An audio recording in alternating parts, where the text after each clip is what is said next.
America में एक next level का कॉन्फिडेंस आ चुका है, वो सबसे झगड़ चुका है। टैरिफ के नाम पर वो चाइना के साथ खेल खेल चुका है, वेनेजुएला के मादुरो को उठा चुका है, यूक्रेन के खिलाफ, रशिया के खिलाफ सैंक्शन की बातें कर रहा है। तो अभी फिलहाल के लिए ये व्यक्ति पूरी तरह छुट्टा सांड हो गया है। अब ये दुनिया के अंदर कुछ भी तहलका मचाना चाह रहा है। अब ये जो बात है कि ये कर क्या रहा है, इसका असर भारत की अर्थव्यवस्था पर तो नकारात्मक होगा ही, लेकिन दुनिया को यह समझना होगा कि इसे रोकने के लिए अब पूरी दुनिया को भी एक अगर होना पड़े ना, तो भी शायद अमेरिका कंट्रोल में नहीं आ सकता। आप पूछेंगे वो कैसे? सारी की सारी बातों का सार आप निकालने निकलिए तो आप पाएंगे कि जब से ये व्यक्ति आया है, डे वन से एक चीज का दिमाग में फितूर लगाया हुआ है कि मुझे तेल कंपनियों ने पैसा दिया था, मैं उनके लिए काम करूंगा। उनके लिए काम करूंगा तो अमेरिका का तेल बिकना चाहिए। और अमेरिकी तेल कंपनियों ने दुनिया भर में जहां जहां फैक्ट्री लगाई हुई है, रिफाइनरी लगाई हुई है, वहां से तेल निकल के आना चाहिए। तो इसने बकायदा प्रॉपर तरीके से वेनेजुएला पर जो हमला प्लान किया, वो असल में वेनेजुएला का कब्जा इसीलिए था ताकि वो तेल निकाल सके। बहुत से लोगों के दिमाग में प्रश्न आया, कल हमारे पास एक बहुत ही अच्छा कमेंट लिखा हुआ आया कमेंट बॉक्स में कि सर एक बात बताइए, दुनिया तो एक तरफ ग्रीन एनर्जी की तरफ बढ़ रही है, सोलर एनर्जी की तरफ बढ़ रही है, लेकिन अमेरिका तेल के पीछे क्यों पड़ा हुआ है? इसके पीछे का कारण मैं आपको आज समझाता हूं। असल में अमेरिका को दुनिया से कोई मतलब नहीं है। वो पूरी तरह से अब हाइड्रोकार्बन्स पर वापस लौट रहा है। ये उसी जमाने में लौट रहा है जब पेट्रोल से, कोयले से काम हुआ करता था। इसका मानना है कि जो मेरे पास रिसोर्सेस हैं, पहले मैं उनका कंप्लीट दोहन करूंगा, उन्हें कंज्यूम करूंगा। फिर आप पूछेंगे दुनिया के और देश भी ऐसा करने लगेंगे। भारत जैसे देश, चीन जैसे देश, इनके पास तेल है नहीं। इन्हें तेल मंगाना पड़ता है, तो हम तो तेल मंगा के खर्च करेंगे। इसके पास तो तेल है और नहीं है, तो इसने कब्जा कर लिया। तो तेल को कब्जा करके ये पहले उस तेल को बेच के पैसे कमाना चाहता है। सर लेकिन इस तेल को बेचने से तो बहुत ज्यादा दिक्कत हो जाएगी, दुनिया के अंदर पॉल्यूशन बढ़ जाएगा, ग्रीन ग्रीन ग्लोबल वार्मिंग बढ़ जाएगी, टेम्परेचर दुनिया का बढ़ जाएगा, ग्लेशियर्स पिघल जाएंगे, अतिवृष्टि बढ़ने लगेगी, समुद्र का जल स्तर बढ़ने लगेगा। अरे ओवरऑल क्या होगा ये बताइए? ओवरऑल यही होगा ना कि इंसान जी नहीं पाएगा। ये चाहता भी नहीं है कि आप जिए। अमेरिका का मानना है कि केवल अमेरिका बचना चाहिए, दुनिया सारी समाप्त हो जाए, कोई दिक्कत नहीं है। इसी की प्लानिंग में ये लोग ग्रीनलैंड की तैयारी कर रहे हैं। इनका मानना है एक दिन समुद्र स्तर बढ़ेगा, ग्लेशियर्स पिघलेंगे, तापमान बढ़ेगा, सब कुछ होगा, कोई बात नहीं, तो रहने लायक ग्रीनलैंड बचेगा, वहां जाके रह लेंगे। थोड़े दिनों बाद ये ग्रीनलैंड के बाद अंटार्कटिका की बात करेंगे कि अंटार्कटिका जाकर ले लेंगे, वहां पर रह लेंगे। दुनिया में सब चीजें हमेशा के लिए थोड़ी होती हैं, और हर व्यक्ति हमेशा के लिए नहीं है। तो ट्रंप उस मानसिकता के साथ अभी फ्यूल को, पेट्रोलियम फ्यूल्स को बर्न करने में लगे हुए हैं। और बर्न करने में इसने जो पागलपन दिखाया है, पूरी दुनिया जिस भी तरह से बर्बाद हो, ना जाने कितने देश इनके इस पागलपन के चलते डूब जाएंगे, बर्बाद हो जाएंगे, ना जाने कितने देश समुद्र में समा जाएंगे, ना जाने कितनी नदियों में बाढ़ आएगी, ना जाने कितने लोग प्यास से मरेंगे, ना जाने कितने जंगलों में आग लग जाएगी, लेकिन इस व्यक्ति को कोई फर्क नहीं पड़ता। इसका इसने एक प्रमाण दिया, और प्रमाण ये कि ये 66 इंटरनेशनल ऑर्गेनाइजेशन से कल रात बाहर निकल गया। ये 66 इंटरनेशनल जो ऑर्गेनाइजेशन थी, उनमें से एक इंटरनेशनल सोलर अलायंस भी था जो भारत ने बनाया था, जो दुनिया के अंदर सोलर एनर्जी की अलग जगा रहा था कि दुनिया सोलर एनर्जी, रिन्यूएबल एनर्जी में आगे बढ़े, ईवीज में आगे बढ़े, दुनिया किस तरह से इलेक्ट्रिक व्हीकल्स को, इसने 66 ग्रुपों से बाहर निकाल दिया। उसमें से 35 तो नॉन यूएन ऑर्गेनाइजेशन थे, लेकिन 31 यूएन के ऑर्गेनाइजेशन थे। ट्रंप ने दुनिया के 66 इंटरनेशनल ऑर्गेनाइजेशन से अमेरिका को बाहर निकाल दिया है।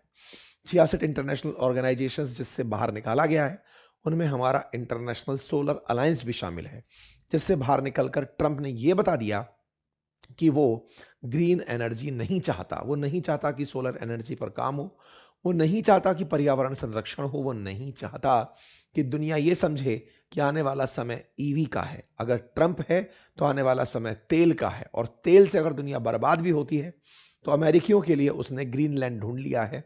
अमेरिकियों को ले जाकर वो ग्रीनलैंड पर बसा लेगा, बाकी लोग अपनी जैसी चाहें स्थिति में रहें। अमेरिकियों ने मार्स की तरह ग्रीनलैंड को अपना टारगेट बना लिया है, जहां पर खूब पीने का पानी है, बढ़िया ठंड है।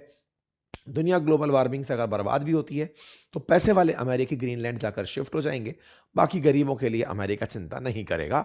अमेरिका ने साफ साफ ये कह दिया है। तो आइए इन सब का इंपैक्ट जानेंगे, क्योंकि इन सब इंपैक्ट से भारत के बाजार प्रभावित होंगे, भारत के साथ साथ ना केवल भारत के बाजार प्रभावित होंगे, अंतर्राष्ट्रीय बाजार भी, क्योंकि अंतर्राष्ट्रीय स्तर पर जब आप 500% टैरिफ की बात कर रहे हैं तो भारत का, चीन का, ब्राजील का, इन सब का बाजार हिलेगा। इतना ही नहीं, जब आप सोलर एनर्जी से बाहर निकल रहे हैं तो सीधा सा मतलब है कि आप ग्रीन एनर्जी या फिर आने वाले समय में ईवी के मार्केट को चलने नहीं देंगे, और अमेरिका अगर वो बाजार नहीं चलने देगा तो क्या उसका इंपैक्ट ग्रीन एनर्जी ड्रिवन जो प्रोजेक्ट्स हैं उन पर होगा। अभी कल परसों हम और आप यूएन को लेकर के इसको क्रिटिसाइज कर रहे थे कि यूएन क्या करेगा, ये यूएन के 31 गठबंधनों से खुद ही बाहर निकल गया। बोलता है कि सुनिए बात ऐसी है, यूएन की कोई प्रासंगिकता नहीं, कौन है यूएन, क्या ही जरूरत है उस यूएन की। क्योंकि आप वेनेजुएला के केस में कह रहे थे ना कि यूएन के अंदर बैठक बुलाई गई है, अमेरिका के खिलाफ बातें हो रही हैं, अमेरिका पर एक्शन लेने के लिए दबाव बढ़ाया जा रहा है। इसने कहा मैं हुई नहीं तुम्हारा सदस्य, क्या बिगाड़ लोगे मेरा। अमेरिका अब ऊपर चला गया है, इतना ऊपर कि अब ये लिखते ही अमेरिका फर्स्ट है और अमेरिका ही सर्वे सर्वा है। इन्होंने बकायदा लिख दिया कि हम अमेरिका फर्स्ट की नीति अपनाते हुए इन फालतू की चीज़ों से, जो वेस्टफुल इंटरनेशनल ऑर्गेनाइजेशंस हैं, हम इसमें से निकल रहे हैं, ये यूजलेस हैं, ये एंटी अमेरिकन हैं, इन्हें हमें रखने की ज़रूरत नहीं है। इस तरह से अमेरिका ने खुद को यहाँ से बाहर निकाल दिया। विड्रॉल ऑफ वेस्टफुल, इनइफेक्टिव और हार्मफुल इंटरनेशनल ऑर्गेनाइजेशन। सोचिए, अमेरिका के हित में नहीं है तो हार्मफुल है।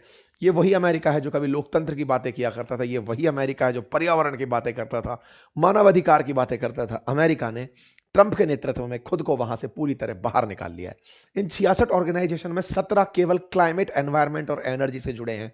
यह जवाब है उस प्रश्न का जो अक्सर आप पूछा करते हैं कि ये तेल के पीछे क्यों पड़ा है, क्योंकि इसको पर्यावरण की कुछ नहीं पड़ी है।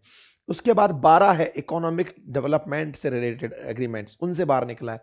इसका सिंपल सा मतलब है कि जब मैं टैरिफ खेल ही रहा हूं तो अंतरराष्ट्रीय ऑर्गेनाइजेशंस होने ही क्यों चाहिए, मतलब ही नहीं है। साइंस कल्चर का कोई मतलब नहीं है, एजुकेशन का कोई मतलब नहीं है, इन तमाम ऑर्गेनाइजेशन से ये बाहर निकल कर आ गया। इकोनॉमिक एंगेजमेंट को ध्यान में रखते हुए इतने सारे प्लान्स थे जिसमें कि केवल अमेरिका का पैसा खर्च होता था, बाहर निकल गया। इंटरनेशनल लॉ गवर्नमेंट के तमाम ग्रुप्स से ये बाहर निकल गया। लिस्ट है, एक लंबी फहरिस्त है। आप इसे हमारी वेबसाइट अंकिtinspirindia.com या अपनी पाठशाला.com पर भी देख सकते हैं। हमने एक कंप्लीट कंटेंट वहां डाला है कि ये किस किस से बाहर निकला। हमारा मतलब इंटरनेशनल सोलर अलायंस से है, क्योंकि भारत तो इस संगठन को खुद बनाया था। गुड़गांव में इसका हेडक्वार्टर है, इसके अंदर दुनिया के 120 देश शामिल हैं।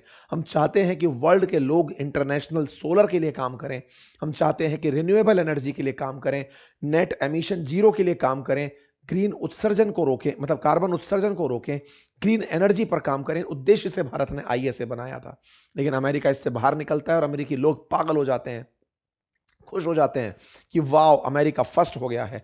इन्होंने कहा है कि मार्को रूबियो एक फैंटास्टिक काम कर रहे हैं, पूरे यूएन को बर्बाद करके अमेरिका बहुत खुश हो रहा है। और एक ही बात कह रहा है कि हम तो पहले से ही कहते आ रहे थे कि ये ऑर्गेनाइजेशंस का कोई मतलब नहीं है, अमेरिका जबरदस्ती इनमें क्यों खप रहा है। आपको याद होगा ट्रंप ने आते ही सबसे पहले अपने आप को WHO से बाहर निकाला था, बोले कोई मतलब नहीं है इसका। इसी प्रकार से पेरिस क्लाइमेट डील से खुद को बाहर निकाल लिया था।